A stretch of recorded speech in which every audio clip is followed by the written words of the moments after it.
made from 100% pure squeezed virgins. Hello everybody, welcome back to a brand new episode of Business Blaze. As you've probably seen from the length of this video, this one is an absolute beast. That is fully by intention. I said to Danny, go make me a giant long video, or script for a video, just for fun. I don't really know why. So we got 30 weird and wonderful facts about the world's biggest brands because, well, we don't mess around when we do lists on Business Blaze, alright? That's the reason. Let's just crack on, shall we? We got a long way to go. I got my coffee. This is already half finished because I started recording this one already. Got about 20 minutes into it and then realized my microphone wasn't plugged in. So, second time's the charm. The rocky path to global corporate success is often littered with wrong turns, comedy pratfalls, curious decisions, intriguing stories, bogus myths.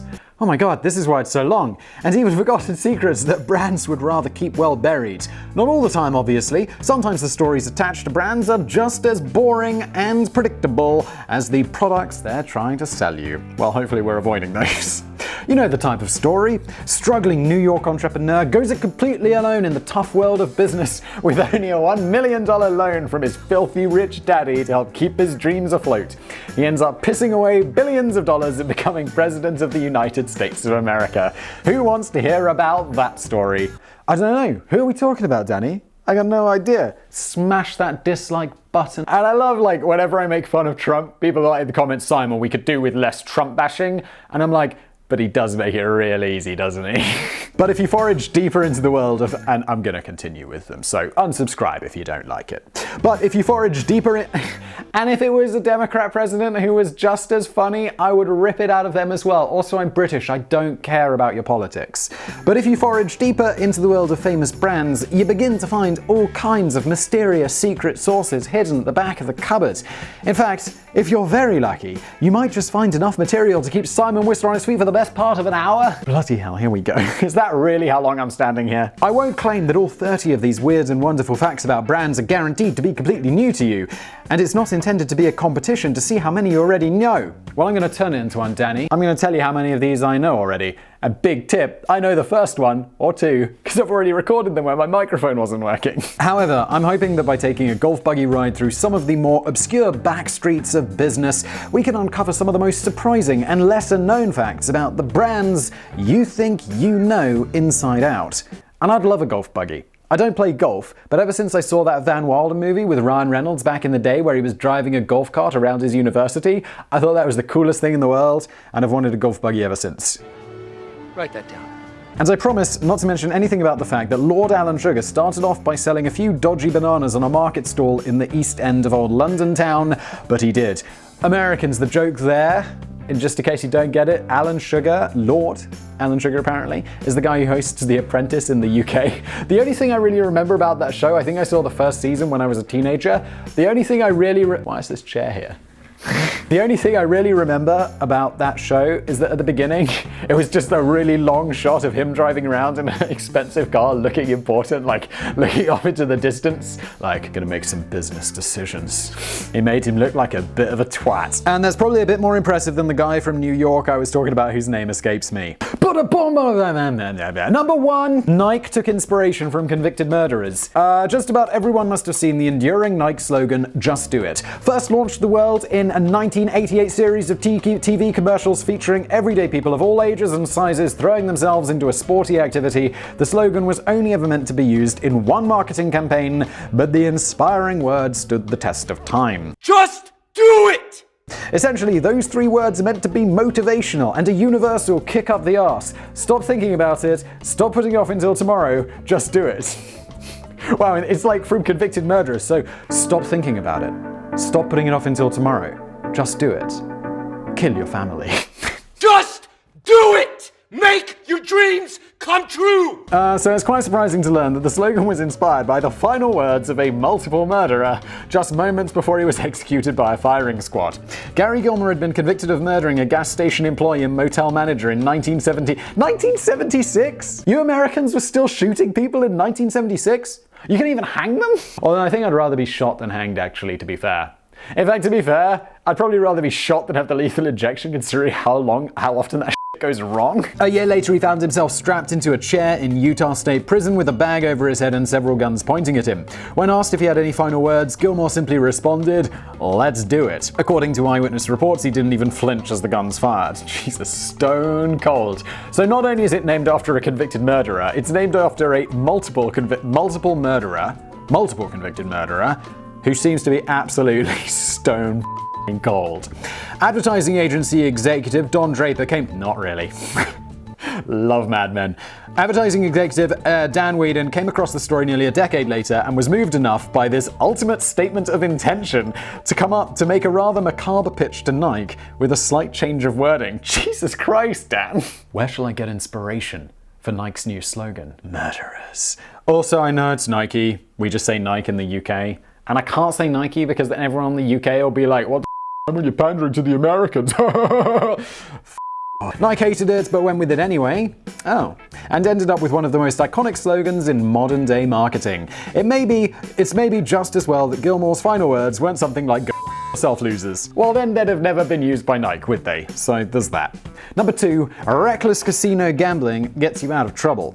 In 1974, FedEx founder Frederick W. Smith found himself in a spot of bother.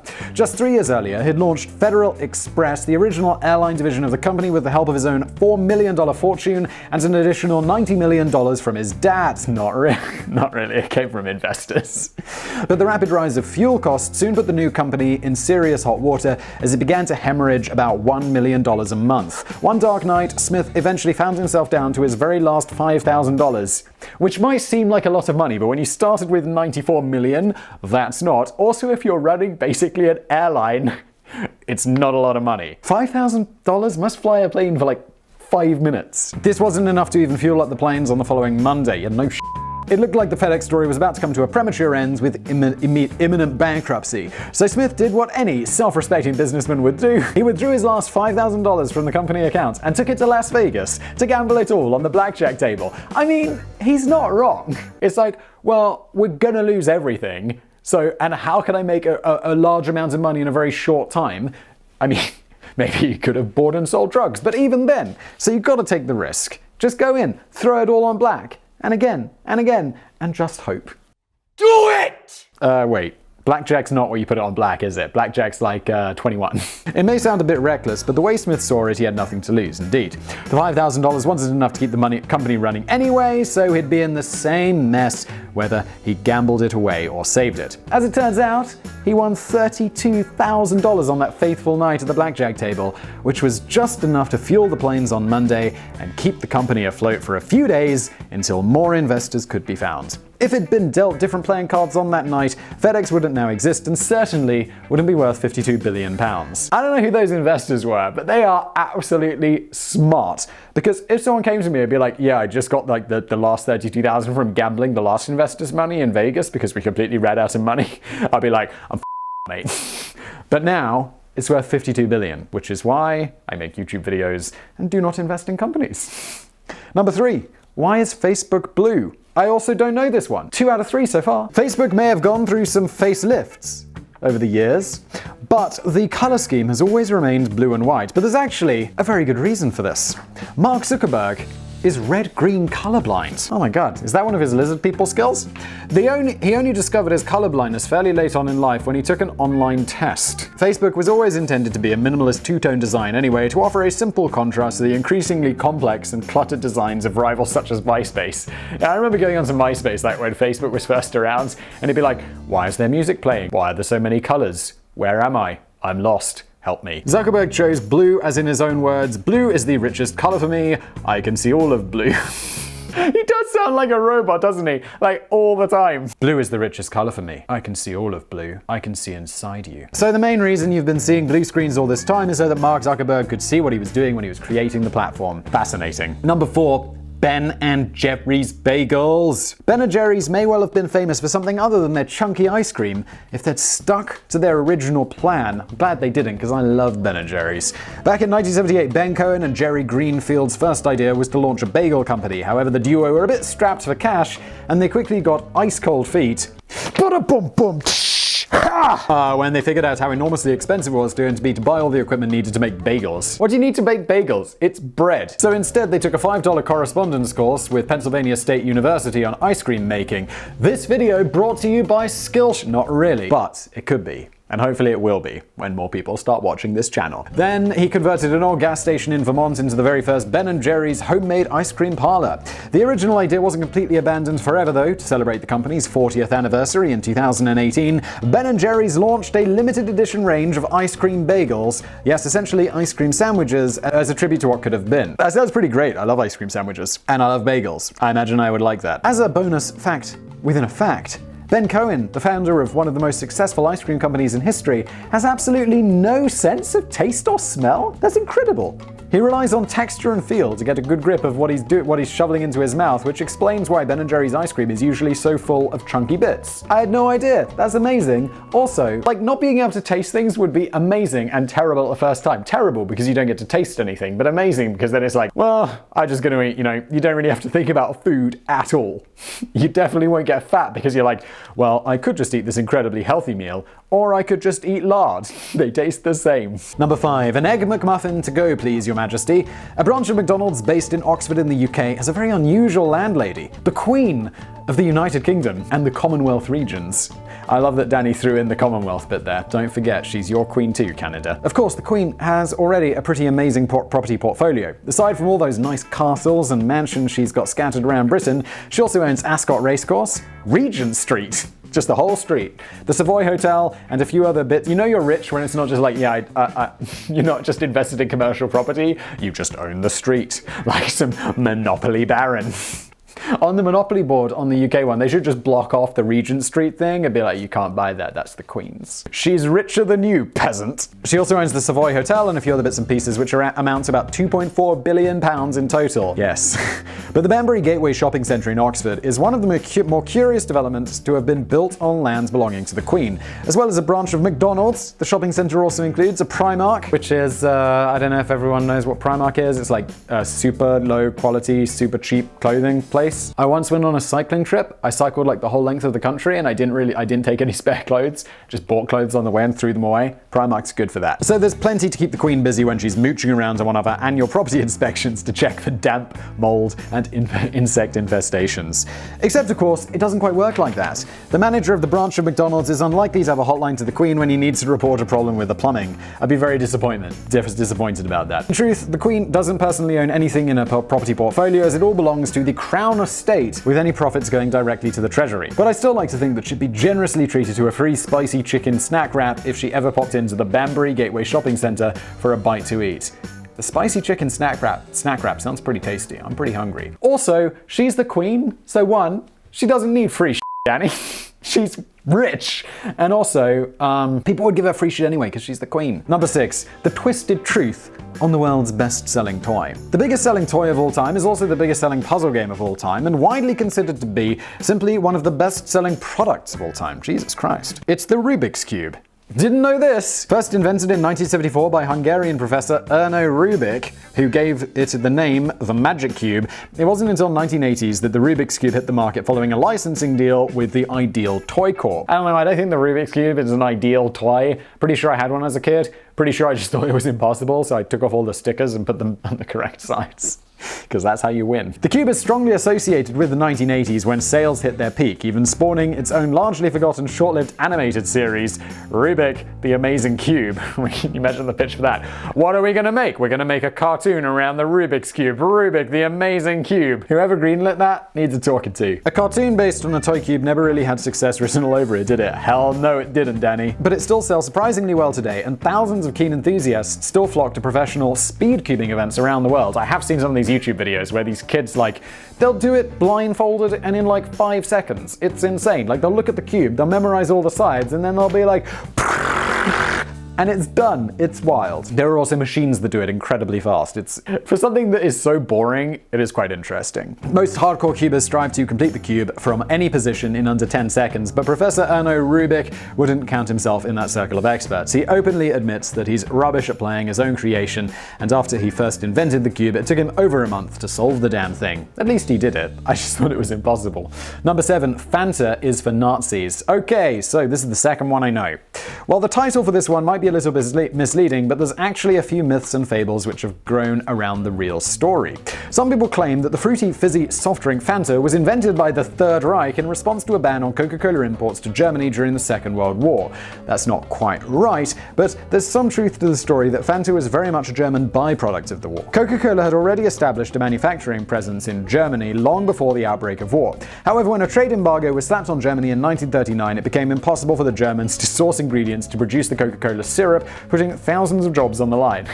If I was like in some country where the Americans were embargoing and they were like, we're banning Coke, I'd be like, okay, cool, what do you need? Like, I'll give up my nuclear program, just bring the Coke back, please. Or the reality is I'd do like Kim Jong-un and just have it smuggled in for myself somehow. So instead, Coca-Cola Deutschland was instructed to use their imagination to produce an alternative fizzy drink from the very limited ingredients that they had at their disposal, which was pretty much just the leftovers of the leftovers. The German translation of imagination is fantasy, which helps to inspire the name of the drink they eventually managed to cobble together to help keep production running in Germany. Following the war, it was deemed that Fanta had served its purpose and production of the soft drink was halted in Germany when they were given the ingredients to make Coca-Cola again. But it was resurrected worldwide in the 1950s in response to Pepsi launching their own ranges of alternative drinks. Can you imagine the Coca-Cola board? They're like, yeah, Pepsi are launching these soft drinks. Should we invent something new or just like use that one that the Nazis were doing? In a horrifying marketing misfire, oh, I know this one. A 75th anniversary version of Fanta was released in Germany in 2015, promoted by a TV ad which claimed that Coca-Cola wanted to bring back that feeling of the good old times. The best thing is, if this was done in like anywhere else, people would still be like, you mean like the good old times of the Nazis, Coke? But the fact it was done in Germany is like doubly terrible. This advert was hastily replaced when viewers became concerned that Coca-Cola was campaigning for the return of Nazi rule, which, as we all know, is not good for business. E is for Echo. Although you'd be forgiven for assuming that the small E in eBay stands for electronic, it actually stands for Echo. Kind of. Originally, I didn't actually ever think about that. Although I suppose it'd be like, I'd assume like electronics bay, like a bay full of electronics items? No, like electronic auction. I have no idea. I never thought about it. It's just been so there forever that I never even thought about it. Originally launched under the name Auction Web in 1995, which seems, better. The creator, oh god, Pierre Omidyar, planned to change it to Echo Bay in 1997 to tie it in with the name of his consultancy firm, Echo Bay Technologies. What? Who's like, well, I've got these two different businesses and they do two completely different things, so I'm going to rename this one to match this one, even though it's got nothing to do with it. It'd be like, yeah, this business, I'm an oil baron. This business, I make burgers, so I'm going to call it Oils Burgers. However, he was gutted to find out that the domain name had already been taken by a gold mining company called Echo Bay Mines, so he was forced to go with his second choice of eBay. One of the major contributing factors to eBay's early success was the sudden collectibleness of Beanie Baby toys in the late 90s, which were commanding 10 times their original value on the auction site. Made a video about Beanie Babies on my Today I Found Out channel. This is the thing, I always say that I'm going to link to it below and then I never bother. People have a go at me in the comments, so Google it. At their peak, second-hand Beanie Babies were making up to 10% of all eBay sales. Wow. Number 9. Lost in Ikea. If you ever found yourself wandering aimlessly around a branch of Ikea with no real clue where you're meant to be going, then don't panic too much. It's meant to be like that. And you, Ikea, because I go in there, there's two things. One, I'll go in there and I'll be like, how the f I get out of here? And you'll like wander through and you'll be like, oh, I'm gonna be smart and I'll cut through one of the little shortcuts, and then you regret it because somehow you cut through a shortcut to be further behind where you are and you end up just having to give up and do the whole circuit. Also, secondly, because I'll go in there for a f***ing spoon and I'll leave with a full kitchen or some It's not right, but it is good business. The maze design of Ikea is a very deliberate attempt to replicate the feel of walking through every single page of a company catalogue, which goes against the traditional idea of presenting you with a handy signposted route to tick items off your shopping list. A customer has little choice but to walk through the entire Ikea labyrinth in order to find the products that they're seeking. Every step of this journey through flat pack heaven is designed to bombard your senses with a myriad of stuff that you never knew you needed.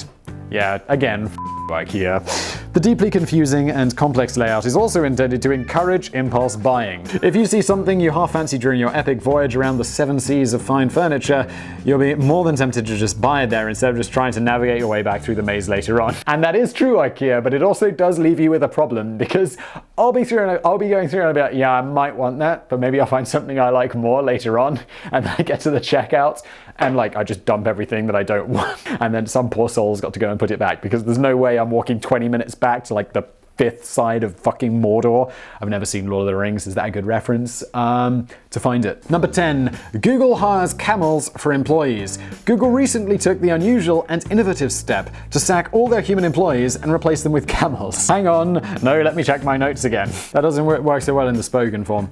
It turns out Google only ever hired one camel, and it was a fairly short-term contract. Most of us will be familiar with the Google Street View cars that drive around the world with a camera mounted on the roof in a bid to create interactive panoramic views of just about every bit of tarmac on the planet. It's insanely cool. And what's even cooler now is they've been doing it for 10 years, at least in Europe, so you can click back and you can see the historic pictures. And I think that's pretty cool. My own claim to fame, Danny's claim to fame, is that my dog and I have been captured for eternity on Google's Street View of Tintagel, sorry Danny, I don't know how to pronounce your hometown, in Cornwall in the UK. And there you can see Danny and his dog. In recent years, Google has been deploying cameras strapped onto tricycles and even snowmobiles to create special panoramic presentations of those trickier-to-reach corners of the globe. But when it came to creating 360-degree views of the Liwa Desert in Abu Dhabi, the company was scratching their heads on how best to capture the 62-mile oasis stretch with no roads or drivable streets and without harming the desert environment. I don't get it. I understand why roads can be captured because it can be useful, but capturing the desert? Do we really need that? I saw one where it was captured inside of a shopping mall. And I'm like, interesting. Necessary? The solution was to attach a trekker camera onto a walking camel and employ a camel guide to undertake the epic trip. The project took far longer than your typical Google Street View expedition, but the breathtaking results can be found on Google's Liwa Desert Views page. I mean, it's a bit dumb, but okay. Number 11. Instagram's 4th biggest secret. The most followed brand account on Instagram, boasting 316 million followers, is none other than, drumroll, Instagram itself. I feel like that's Tom, what's his face? MySpace Tom. It's the most popular guy on MySpace. Most popular guy in the world. Yeah, because he's everyone's default friend. Well, that's sort of cheating a bit, and it's largely down to the fact that the Instagram account serves as a sort of compilation channel which dishes up the best bits of Instagram in one handy place. Instagram, you can't even make original content for your own bloody platform. The 2nd, 3rd, and 4th most followed brands accounts on Instagram are National Geographic Magazine, 126 million followers. That genuinely surprises me. I thought it would be something stupid what's her face? Kardashian. Any of the Kardashians. Nike, 94 million, and Victoria's Secret, 68 million followers. Of course, everyone loves looking at amazing pictures from National Geographic magazine. I agree, it's pretty awesome. I'd expect it to be big, but I wouldn't expect it to be above Victoria's Secret, for example. And it's believed that Nike has managed to build up such a huge army of loyal devotees with its strategy of posting high-profile celebrity endorsed content. Not a surprise. Just do it! As for Victoria's Secret, I have absolutely no idea. Me neither, Danny. Number 12. Yahoo is an acronym, perhaps. Developed in 1994 by the way, I still haven't known any of these. I haven't forgotten, but I've got to comment when I know these. So far, still don't know these. Number 12. Yahoo is an acronym. Maybe. Developed in 1994 by Jerry Lang and David Philo, Yahoo was originally just a directory of other websites organized in a hierarchy and went under the snappy name of Jerry and David's Guide to the World Wide Web. Very snappy. A year later, I feel like nowadays you gotta end your web company in an IO, like Webbio, or a Y, or an iffy like Spotify, or any, yeah, it's weak. A year later, they changed their name to Yahoo! This is partly because they like the casual, uncouth sound of the world, which was first used to describe a race of ignorant primitives in Jonathan Swift's 1926 novel Gulliver's Travels. I feel like there's a little bit of racism in there somewhere. But they also claimed that a little later on, the name Yahoo is actually an acronym for yet another hierarchical officious oracle. Jesus Christ, guys. Less thought about your name. Whether they had this acronym in mind right from the very beginning or whether they just made it up for a fun origin story later is a little unclear. But it's also worth bearing in mind that Yahoo is also an acronym for you always have other options. Yeah, of course. Like Bing.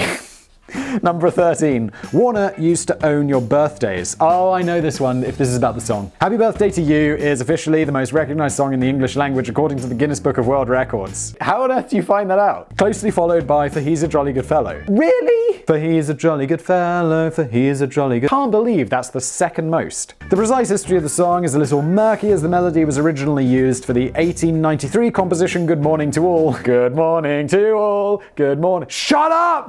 Before the words were changed at some point in the early 20th century to Happy Birthday to You.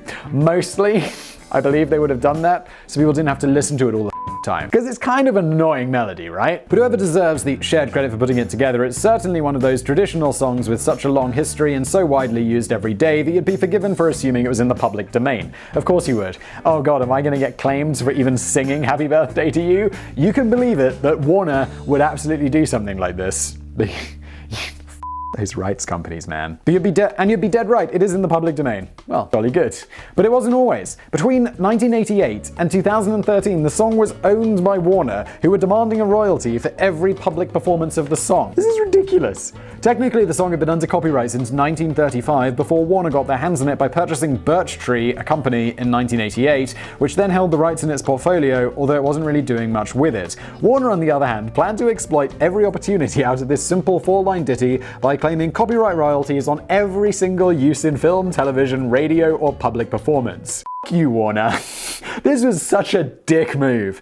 It's estimated at one point they were raking in about $2 million a year from the century-old song. However, a legal challenge in 2013 soon blew the candles out on Warner's cake. A US federal judge ruled that the original 1935 copyright related to a specific piano arrangement of the song, and this did not include the melody or the lyrics. Warner eventually agreed on a $14 million settlement to pay back all those licensing rights that it had no right to charge in the first place. Unreliable and entirely fictional sources claim that Warner are now chasing the rights to For He's a Jolly Good Fellow. You know, Danny's making a joke there, but I wouldn't put it past them. These, I don't know how much you guys know about this, but the copyright on YouTube is so crazy. Like, if I was singing a song in my terrible singing, someone who owns the copyright to that song can be like, Simon, I'm taking the money for your entire video. So this 1 hour long video, all of that money would go to them. It's absolutely ridiculous. And it's not the law. It's just super hard to fight these Number 14, ExxonMobil have got the zombie apocalypse covered. Oh, also, I just wanted to add with a happy birthday thing. I don't know this for sure, but apparently there are loads of movies, like before this was all sorted out, where instead of singing happy birthday at someone's birthday party, they'd just not do it, or they'd have it because they didn't want to pay Warner for the rights to use the song. So you don't hear happy birthday in movies because of this.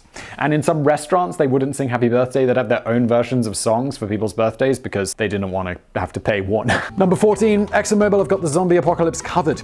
The American multinational oil and gas corporation ExxonMobil may well be one of the largest companies in the world by revenue right now, second only to Walmart on the Fortune 500 list. But they're not sitting idly on their billions. They're also thinking about tomorrow too. If you've ever seen The Walking Dead, the George A. Romero films, or anything at all that contains traces of zombie or post-nuclear holocaust, I feel like 5 years ago, half the shows on TV were about zombies. You'd be forgiven for thinking that the human race could quickly end up floundering about like lost chickens at the first sign of the end of the world. Relax though. We may lose access to the telly, the internet, and my YouTube channels, we should at least have a bit of oil to go around for a while. But what use is oil when you don't have the joy of YouTube? It's just not worth living. ExxonMobil have enough oil in their reserves to last for 14 years. Jesus Christ. Which equates to about 3 barrels for every human on the planet. That's insane. That's insane. Number 15. Why has someone taken a bite out of Apple's logo? The famous Apple logo with the bite taken out of it wasn't the company's first. Oh, I know this one. Wasn't it? It's because it was a cherry. Spoiler alert. Or hang on, we'll get to it. Back in 1977, the original logo featured Isaac Newton. I think I've shown this on this channel before. It looks like this. Weird, right?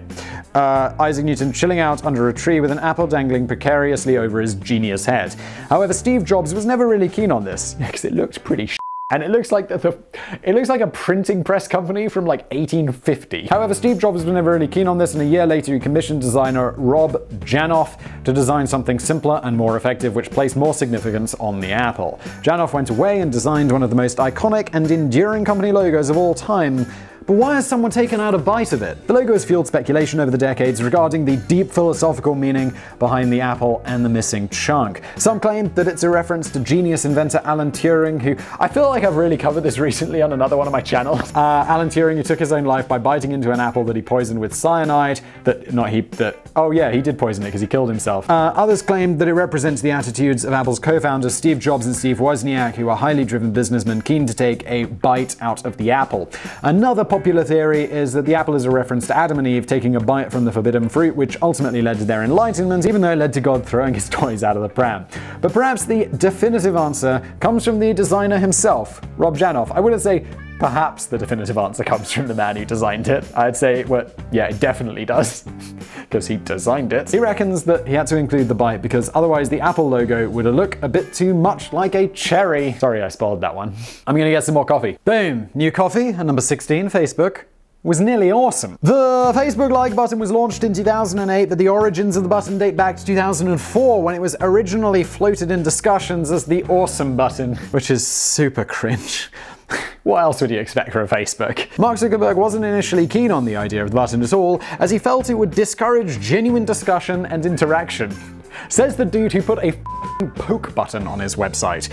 Why bother thinking up words in your head and typing them out with your fingers when you can just click on a button to show your approval? And speaking of clicking buttons, smash that like button below. He eventually came around to the idea but vetoed the name awesome in the final discussions instead and went for the more low-key like. And for that, Mark, I thank you. I mean, I like the word awesome, but let's not use it as a button, okay? Facebook actually spent so much time dithering over this that they were eventually beaten to the finish line by the social aggregator website FriendFeed, who launched their own like button 1 year earlier in 2007. Never heard of that. Amazingly, nobody at Facebook even noticed that this had happened, so they were still initially happy to claim the like button as their own innovative invention. I feel like even if they did know, just claim it as your own.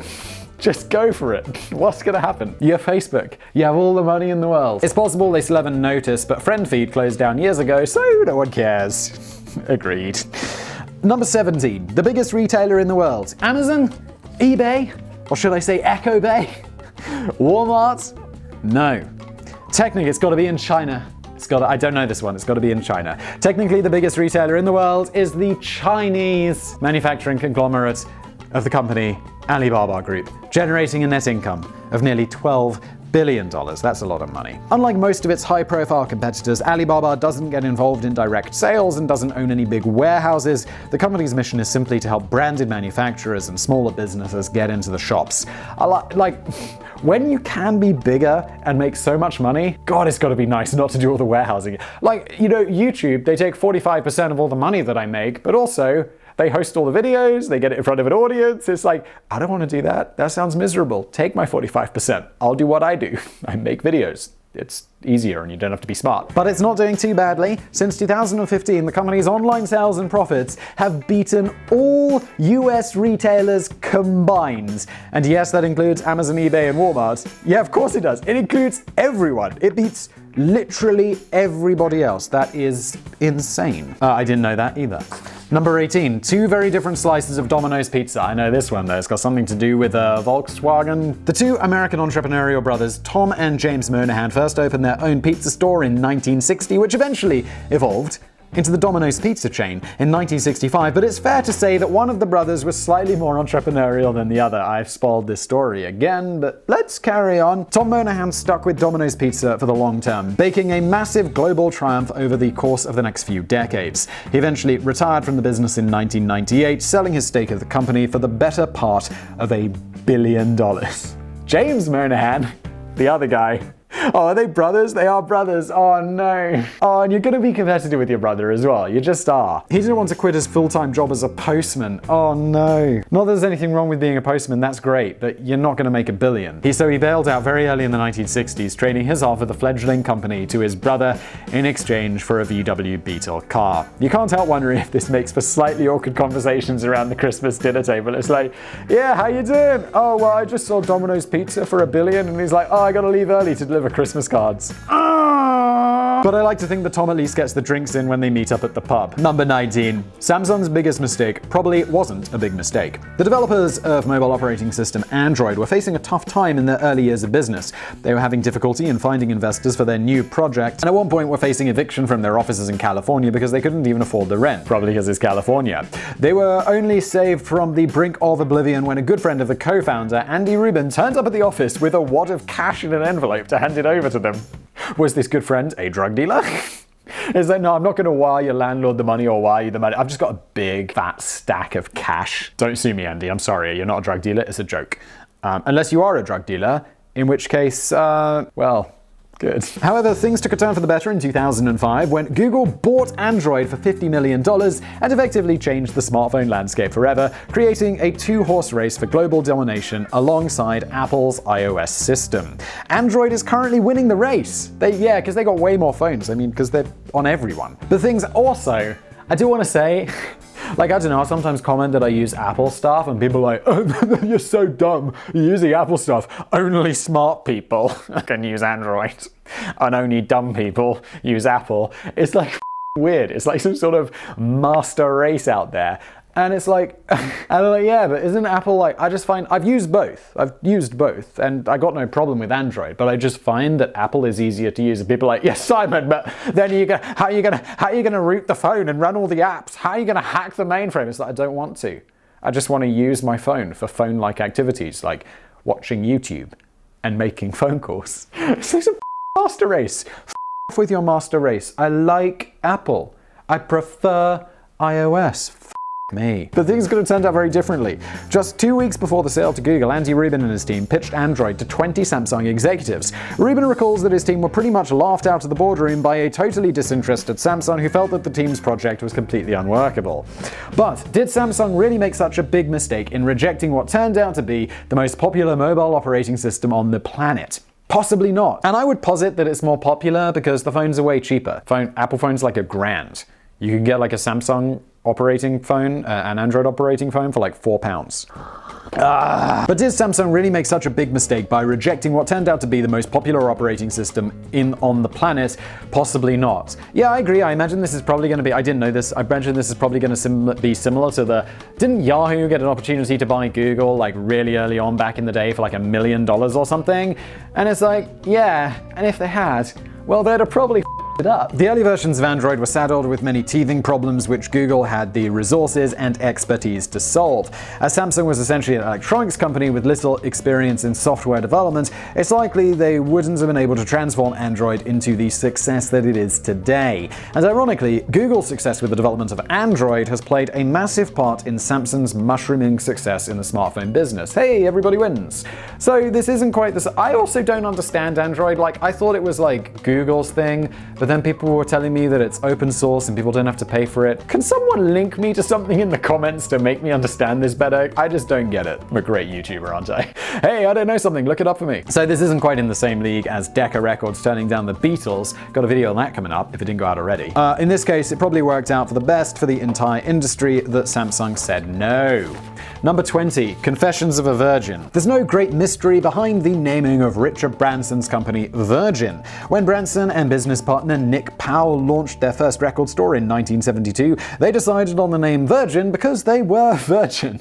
Not in that way, though. They just considered themselves to be virgins in the world of business. And they were right. Virgin went on to compile a huge list of disastrous failures over the years, including Virgin Cola, Virgin Cars, Virgin Cosmetics, Virgin Vodka, made from 100% pure squeezed virgins, Virgin Digital, and Virgin Lottery. I feel like Virgin Lottery is straight from the plot of some human trafficking movie. It's clear that multi-billionaire Richard Branson never had the slightest clue what was going on. The poor lamb. Yeah, what a failure. Number 21, KFC was saved by a high school drop. Oh, I knew this one. I knew the Virgin naming thing. Number 21, KFC was saved by a high school dropout. Didn't know this one. Back in the 1960s, the legendary Colonel Sanders was experiencing a few problems with his KFC restaurants in Colombo. Colombo? There's a place in Colombo? Colombo, Ohio. Columbus, Ohio? I'm going to say that's probably a typo. Columbus, Ohio. That sounds right. Someone's going to be like, oh, Simon, you've never heard of Colombo, Ohio. It's a huge town. They were struggling to make a profit. He ended up franchising the troubled restaurants to one of his employees, Dave Thomas, who had been working as head cook at KFC location in Fort Wayne, Indiana. Dave Thomas had dropped out of school to work full-time in his local hobby house restaurant, although he did spend 3 years in the US Army before moving to the finger-licking world of fried chicken. Thomas later admitted that not graduating from high school was one of the biggest regrets of his life. Colonel Sanders promised Thomas a 45% stake in the struggling restaurants in Ohio if he could turn their fortunes around. And that's exactly what he did, and more besides. During his time at KFC, Thomas simplified the overcomplicated menu to put more focus on the signature dish. Okay, I got an issue with this, because I go to KFC today and the menu is insanely complicated. I just want a piece of chicken, like a 2-piece meal with maybe some hot wings on the side. This is not on the, there's the big screens with the menus on there. That's not on there. You have to look at the little menu on the side and be like, yeah, I want some regular chicken. Why is that? Why do I have to, all over the menu, it's like, do you want the weird Texas Granda burger? Do you want some bites? Do you want some strips? No, I want some chicken, man. Come on. He designed the red and white striped bucket along with matching revolving signage, and even urged Colonel Sanders to start appearing in TV commercials, which were quickly developed into a huge success. I've never seen any of those things. I don't know the red and white striped bucket. I don't know a revolving signage. I don't think I've ever seen an advert with Colonel Sanders in it. Alright, I guess it's an American thing. Many of Dave Thomas's innovations helped put KFC on the global map and can still be seen in the 22,000 restaurants around the world today. Not where I live. Thomas ended up selling his stake of KFC restaurants back to Colonel Sanders for $1.5 million, and he used the money to launch his own famous fast food restaurant chain, Wendy's. Holy shit, in 1969. Wow, this guy's a business boss. Oh, and he eventually graduated from high school, aged 61. He went back to school in Florida in 1993 to earn his General Educational Development Certificate, which hopefully improved his future prospects. Yeah, because he was doing really rough without Wendy's. Number 22, Smirnoff, America's favorite whiskey. Alrighty then. Smirnoff vodka has a long history in Russia dating all the way back to 1864, but it didn't land on US soil until the end of Prohibition in the 1930s. However, there was still a bit of an issue with the US market. The Americans didn't really get the idea of a vodka drink. Traditionally, the Americans were a nation of whiskey drinkers. I'm with you. Whiskey's much better. And they didn't quite know what to make of this strange clear stuff from Russia. Sales were disappointingly slow. When a labeling error in a distillery warehouse resulted in crates of Smirnoff vodka getting accidentally packaged as whiskey, this gave the US distributors a cunning marketing idea. They decided to rebrand the drink as the white whiskey with no taste and no smell. I feel like that's pretty weak. Like, hey, we've got this great new tasty product. It doesn't taste of anything. It doesn't smell like anything. It's completely bland. I did a video about why vodka is the same. I'm not going to link to it below, but you can find it on the Business Blaze channel because I never remember to link to things below. When I say remember, it's like I know I have to, I just can't be asked. They even plonked a whiskey cork on the bottle to help convey the impression that it was the real deal. It was just a funny color. That's all. Sales soon picked up when American drinkers realized that they could mix this new white whiskey with pretty much any soft drink, and they could go and get smashed in the afternoon without reeking of booze later in the day. Yeah, but if you get really drunk, you do smell of booze, because the alcohol's like coming out of your skin. It's like, I always find so you're drink driving, or like, not that I'm personally drink driving, but you know in movies, people are drink driving or whatever, and they're like, quick, get some mouthwash. It's not just on your breath. You stink of booze. It's like when you're riding on like the tram. I take the tram to work every morning.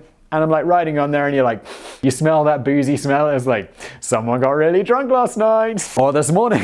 By the time a bar in Manhattan decided to mix the stuff with spicy ginger beer in 1941, inventing the popular Moscow Mule along the way, America had fully embraced the concept of vodka without the distributors having to pretend that it was something else entirely.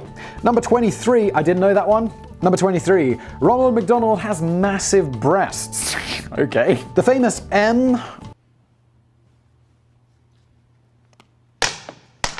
of McDonald's is one of the most recognized brand symbols in the world. Not everyone will know that the logo isn't really inspired by the letter M at all, though. It represents the two golden arches of the design of the original 1950s McDonald's restaurants, which had a 25-foot yellow sheet metal arch erected at either side to give the restaurant a distinctive look. I did know that. I feel like a couple of these I did really recently in other videos. But anyway, the logo at this time was a bit rubbish, actually, featuring bland lettering and a plump cartoon chef who went by the name Speedy. It looks like this. In 1962, the McDonald's brothers sold the company to traveling milkshake salesman Ray Kroc, who planned to knock down the golden arches and rebrand the restaurant chain in his own image. There's a great movie with Michael Keaton called The Founder, which is worth watching about this whole story. Interesting stuff. However, he was persuaded otherwise by design consultant Louis Cheskin, who pointed out that the golden arches subconsciously reminded people of a pair of breasts. Okay, I didn't know this. It's a bit weird. Cheskin's theory was that Mother McDonald's golden breasts helped inspire a maternal feeling in potential customers and encourage them to make themselves at home in McDonald's welcoming bosom. Alright, Louis, whatever you say. It's possible that Louis was stark raving mad, or maybe he'd just been reading a bit too much Sigmund Freud. I would think so. That's pretty bizarre, because I think people go to McDonald's because they like burgers. Nevertheless, Ray Kroc kept the McDonald's name and kept the golden arches standing for a few more years before he eventually ordered the demolition and moved them instead to the new M-shaped logo in 1968. Number 24, the fall of the marketing swastika. I love it when we get two Nazi references in one video. Probably means I'm not going to make any money, even though this thing's an absolute beast and took forever to make. Yay! The swastika symbol was commonly used in marketing and logos around the world before the Nazi Party adopted it in the 1920s. Didn't know that. I knew it was used. Like, you see it in places like in Asia, if you go to a temple, they'll like have swastikas everywhere. Like, there'll be wood carvings, like whole things will be made in like swastika shapes. And when you first, like, I had no idea about this, being an ancient symbol. I'm just like wandering around this old temple, you're like, wow, this is nice. But what's with all the swastikas? Of course, there's nothing strange with that in itself. For thousands of years, the swastika was considered an ancient symbol of divinity and spirituality before the Nazis stamped all over that and transformed it into a symbol of fear. Nazis. Although I wish I'd known this before going to Asia and thinking that they were all fascists. But it's still hard not to feel instinctively uncomfortable when you look back at the swastika symbol still being plastered all over popular products around the globe, including the original Carlsberg logo, which looks like that, which they used for 60 years. Naturally, the swastika was rapidly dropped from promotional use following the Second World War, but some businesses were quicker than others to abandon their association with the world. Could be funny if like some hateful group starts using like the Coca-Cola logo as their symbol, and Coca-Cola try to sue them, but it's like they're just a political ideology, there's no one to really sue, and then they rise to power and they start doing some genocide or something like that, and Coca-Cola has to change its logo for like the first time in ever. The Irish company, the Swastika Laundry, felt compelled only to make a slight adjustment to their business name in 1939 when they totally rebranded themselves as the Swastika Laundry 1912. Presumably to show that they got the name before the Nazis. I think they underestimated a little bit just how harmful that was for the image of the swastika. They felt this was all that was needed to convey the distinction between the launch of their business and the Nazi adoption of the symbol, which continued to appear on their laundry vans for decades to follow. Number 25, a distress call for saucepans. The American brand SOS Soap Pads has been around for over 100 years now. Never heard of them though. The name of these popular abrasive cleaning plaids is actually an acronym for Save Our Saucepans, although there's always been a little confusion over the punctuation. The fact that SOS in the title, it looks like this, it's missing its final period, is often viewed as a mistake, but in fact is actually intentional. The company was unable to trademark the full SOS with the period after it with the correct punctuation, as it's officially recognized as a distress signal. By simply removing the final period, they were quite amazingly able to get the name registered with the United States Patent and Trademark Office, really? Like KFC. I'll just remove the final period and be like, yeah, I'm going to trademark that. Or I'm going to get Microsoft, throw a period on the end and be like, yeah, trademark, right? On a side note, SOS introduced a new, improved range of soap pads in 1990s, which were rust resistant. They were so good that they lasted much longer than the original pads, and they were eventually axed because the company was losing out on the sale of replacements. Oh, that is like classic. You know, don't make something too good or people won't need to buy more. And I don't want to be like a conspiracy theorist guy, but you know, those pharmaceutical companies, there's not a lot of money in curing diseases. There is a lot of money in treating diseases. It's an interesting one. Food for thought. Number 26. Netflix was nearly Blockbuster.com. When the Blockbuster video chain began to lose serious revenue in the noughties, one of the major factors attributed to their downfall was the fresh competition from the Netflix mail order service. Ironically, Blockbuster had earlier been given an opportunity to buy Netflix, but the Blockbuster's executives had been far too busy trying not to laugh. Even more ironically, it was Blockbuster's late fee that inspired the launch of Netflix in the first place. Back in 1997, Netflix co-founder Mark Randolph found himself sharing a carpool ride with a colleague who had been complaining about an outrageous $40 late fee that Blockbuster had just forced her to pay for failing not to bring back a video rental in time. Man, Patrick Bateman, he must have had so many late fees. This got Randolph thinking about a potentially easier and better way to rent movies, which led to the formation of the initially unsuccessful Netflix DVDs by mail service later that year. Amazon soon, I forget about this, like Netflix started by mailing out people's DVDs, I remember this. Amazon soon began to sniff around Netflix with a view to acquiring the company, but Netflix held out for talks with Blockbuster in 2000.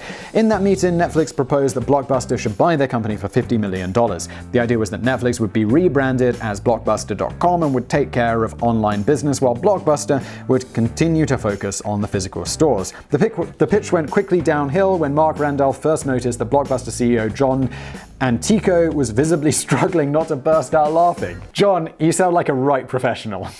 Guess where Blockbuster is now, John? Netflix went on to become one of the biggest media service providers and production companies in the world. You don't hear so much from Blockbuster these days. I really feel like if I ever do merch for this channel, I really want it to be like just t-shirts of it. Like you could buy like Blockbuster t-shirts or Enron t-shirts or something.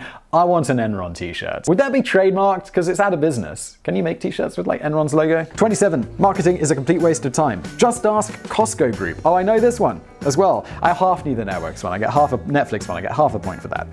Just ask the Costco Group. Despite being the second largest retailer in the world after Walmart, with a value of over $40 billion, they've barely spent a cent on advertising over the past 40 years. That's because they're amazing, and everyone's just like, have you heard of Costco? Get a Costco card right now, because it's the best. In fact, they don't even have an advertising budget to speak of, relying almost entirely on word-of-mouth referrals. Sadly, I've never heard of them. Danny, man, you live in the UK.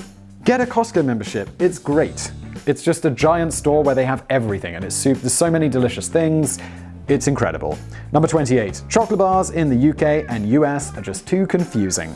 If you spend time hopping between the UK and the US, you may already be aware of how disorienting it can be to buy your favorite chocolate bar in a different country. Yeah, they've all got different names and they all taste weird and different in America. Here in the UK, the Mars bar has been around since the 1930s and consists of caramel and nougat coated with milk chocolate. The old advertising slogan used to claim, "A Mars a day helps you work, rest, and play." Except if you're in America, where the Mars bar was completely different and was packed with toasted almonds. It was discontinued in 2002, so you couldn't buy one now anyway. That sounds kind of good. I like almonds. Toasted almond sounds delicious. Wrapped in chocolate? If you want a proper UK-style Mars bar in America, then you need to go for the Milky Way. In fact, I wasn't aware of until today that the US Milky Way actually arrived first on the scene in 1924, and the UK Mars bar was pretty much a carbon copy which arrived a decade later. The Milky Way is a totally different chocolate bar in the UK. Milky Way is delicious. But to add to the confusion, there we go. But to add to the confusion, there's also another version of the Milky Way which is sold in the UK and the rest of Europe, and is again something completely different. It's like a light and gooey bar with a nougat center and no caramel topping. It's super good. And let's not fail to mention that in the UK and US, chocolate tastes completely different anyway, as UK chocolate tends to have a higher fat and cocoa content, whereas US chocolate contains a bigger dose of sugar. Ah, that explains it. Yeah, in my opinion, like US chocolate kind of is worse. But I guess that's because I'm from the UK, I'm culturally brought up to prefer it with more cocoa and fat. Super delicious. Like Hershey's kind of tastes nasty to me. It tastes cheap and sugary. But I guess this is just a cultural thing. It's probably safer to just stay home. Number 29, back on the Amazon frontline. Every single employee of Amazon is asked to spend 2 days in every 2 years taking calls on the customer service desk to ensure that nobody loses sight of the mission and are up to date with how current processing works. You could phone Amazon to complain about stuff? Or like get help? I've never found this possible. It was always like you gotta send an email and maybe you'll get a reply. Although, to be fair, you can just be like, I didn't like this. Can I send it back? And they're like, yes! They don't have customer service much because you don't really need it. And yes, that even includes the Amazon CEO himself, Jeff Bezos. 30. Final one. Oh my god, how long has this been running for? This is a beast of a video. Number 30, Microsoft's birthday M&Ms. To finish off this list on a warm and celebratory tone, many workplaces around the world observe their own quirky traditions when it comes to celebrating an employee's birthday. I spent several years, not me, Danny, working for the Royal Bank of Scotland, and my own birthday would be marked by my lunchtime visit to the local sandwich shop where I would buy everyone on my team a birthday bacon sandwich and a sticky toffee muffin. Come to think of it, everybody else's birthday would be marked by my lunchtime visit to the local sandwich shop where I would buy everyone on my team on the team a birthday bacon sandwich and a sticky toffee muffin. Poor Danny. But there seems to be a slightly more sensible system in place at Microsoft, if a little kooky. On an employee's birthday, he or she is expected to bring in and share a pound of M&Ms for every year they've worked for the mighty multinational technology company. So assuming Bill Gates sticks with his own rules, he would have brought in 38 pounds of M&Ms on his final birthday before stepping down from the company in 2014. Thankfully, that's a whole year after Warner would have stopped trying to grab the royalties for any small public performance of Happy Birthday to You in the office. Good news. Bill can afford it. He can pay for Happy Birthday to be sung, and he can afford however many pounds of M&Ms it was. That was a beast. This has been Business Blaze. If you like this mega long video, let me know in the comments below. If you made it to the end, congratulations. I've got no bonus facts or surprises for you, but thank you. Give it a like, subscribe, comment below. Thank you for watching. I need to sit down.